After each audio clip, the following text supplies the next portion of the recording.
welcome. On this video we're going to look at keywording and marking up our clips. Now we know the event browser is where all of our clips, once we import or we capture, that's where they're going to live. So to make life easier, what we're going to do is mark our clips with keywords or favorites or reject. Now one of the reasons why this is kind of almost essential is if you look here, I'll just select one of the clips that I've got in my event browser. Now this is H.264 material that's come straight in off a Canon 550D, so the naming of the clips hasn't been down to me, it's just been sequential from the camera. But what you notice is if I skim through the clip there, I can obviously see the clip, and if I think actually yes, I want to have a piece of this clip from this point, so I might mark an I for in point, and I play the particular clip. Then I pause it and think, okay, yeah, that's where my out point is going to be. The problem we have is FCPX 10 doesn't remember in and out points. In FCPX 7, if I marked an in and out point on a clip, I could go away, do all sorts of things, come back, and that clip will still be marked. Whereas here, if I, for instance, go to the next clip down in the list, which I could do by clicking on it, or I could use the up and down cursor keys. So I press the down cursor key, it takes me on to the next clip. I think, oh yes, that's lovely. I'll just mark this portion of the clip because this is what I want to use. Ah yes, let's go back to the original clip and marked again all of a sudden. Now there's a couple of ways in which we can get around this. The first one is by keywording.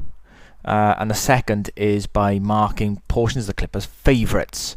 Now keywording basically is kind of database terminology where we add keywords to sections of this video, either the whole clip or to portions of the clip, and that allows us to easily find portions of the clip further down the line.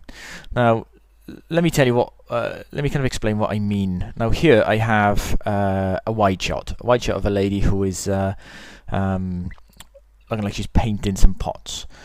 Now to apply a keyword to this is relatively easy. I move my cursor down and I have a keyword button here, or we can choose Command and K and that will open up the keyword editor. So if I click on it, you see there this little keyword box appears to allow me to insert a keyword. Now keywording can be as complex or as simple as you like. So for instance, for this shot, I'm gonna type in a few keywords that I think will be relevant to help me find this material further down the line. So for instance, I'm gonna put WS for wide shot. I press enter. Now what you notice is that straight away in the left hand side in my event library there, underneath my event, I see the keyword list has appeared as WS to show that and we'll have a look at that in a moment. Basically that's where it'll gather all of the shots that we apply the WS keyword term to. Also it's a lady, so I'm going to type in lady and press enter, and you can see how I can apply multiple keywords to the same clip without any problems. And you see there on the left the keyword lists is now updated to include a lady keyword as well. I'm going to call it painting and pottery. So these are all terms that I think should be applied to this particular clip. Just for laughs, I'm going to type indoors as well, because I know later on within this shoot there were some outdoor shots as well. Now you can be as complex or as simple as you like. So for instance, a lot of the time I'm just shooting interviews or vox pops, so I might limit what I use as keywords. So for instance, indoors, outdoors, male, female, Welsh, English, but those will allow me to later on be able to search and find, for instance, all the outdoor shots where there's a lady speaking in Welsh, and I'll show you the searching options that we have within FCPX 10 in a little bit. So that's one particular clip keyworded, no problem. The other way in which you can keyword is if I go to the next clip down in this particular list. Now it's not the lady, it's still a wide shot, so I might want to apply wide shot as a keyword. There's another way in which I can apply these. Now I've applied a number of keywords already, so if you have a look in my keywords list here, I have keyword shortcuts, and if I click on the drop down arrow, it adds the last few keywords that you've applied to a particular clip. So we've got wide shot, lady, painting, pottery, indoors. Or you could add extras here. So I'm going to type in man. Now that hasn't been applied to anything at this moment, it's just been applied as a shortcut, as a quick keyword. Now what you notice next to each of these keywords is there is a button, and on that button there is also a keyboard shortcut. So Control 1 would be for WS, Control 2 would be for lady, Control 3 would be for painting, and so on. So it means that I could either, like for instance this is a man, so I'm going to click on this button here for man. As I click on it, the keyword applies to that particular clip. Also he's playing with pottery, so what I'm going to do here is press Control and 4.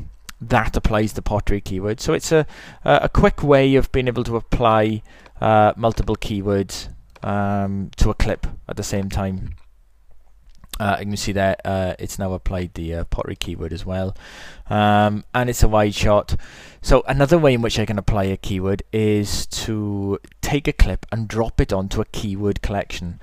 Now in Final Cut 7 you start moving things around in the browser, and you are actually moving things around in the browser. It's going to put it into a new bin, it's going to reposition it or whatever. What I'm going to do here is take this clip and I'm going to drag up to the wide shot keyword, and as you can see I can hover over it, and when I release, basically what that does is it applies WS as a keyword to that particular clip.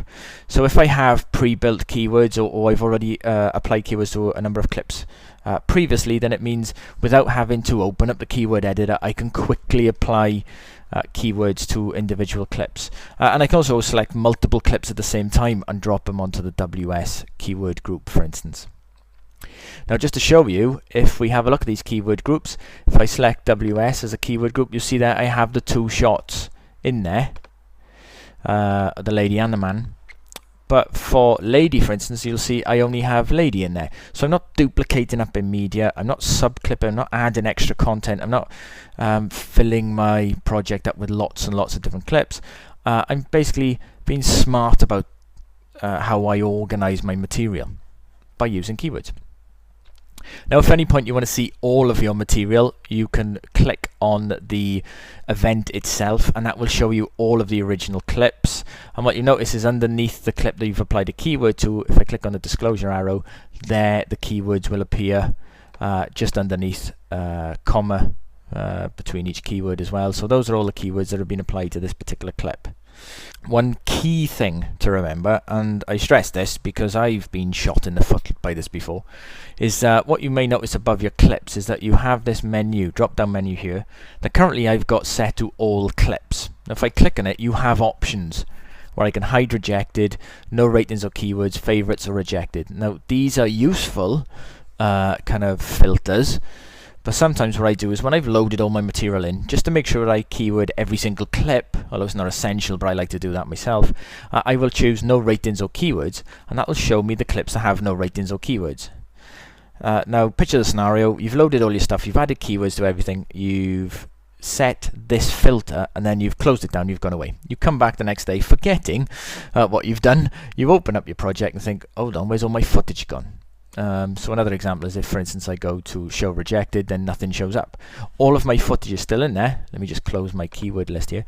All of my footage is still in there, but I'm filtering the view just to show me the rejected clips. So now it looks like I have no material. And in a panic, I might think, oh my gosh, it's all gone. I had a colleague, friend of mine, who did exactly this and captured his stuff 3 times just because he thought that it was all gone, and after each capture obviously nothing would show up because he had rejected shown. So make sure you go back to all clips so you can see all of your clips. Now another thing we can do is we can keyword a portion of the clip. We don't necessarily need to keyword the whole clip. So what you see here is I've got a shot here. As I skim through it, it's basically a nice shot of some pots and the background's out of focus. Now I think I might want to keyword just the earlier portion of the clip, just as it gets into focus around about here. So I'm just going to select a portion of this particular clip. Now I could mark it in and out point as well, that's fine as well.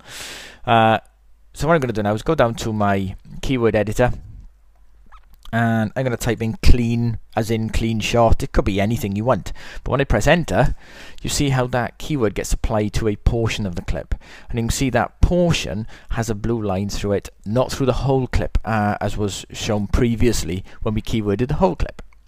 So it's got a small portion that has the keyword applied to it. Now let me close this keyword editor here.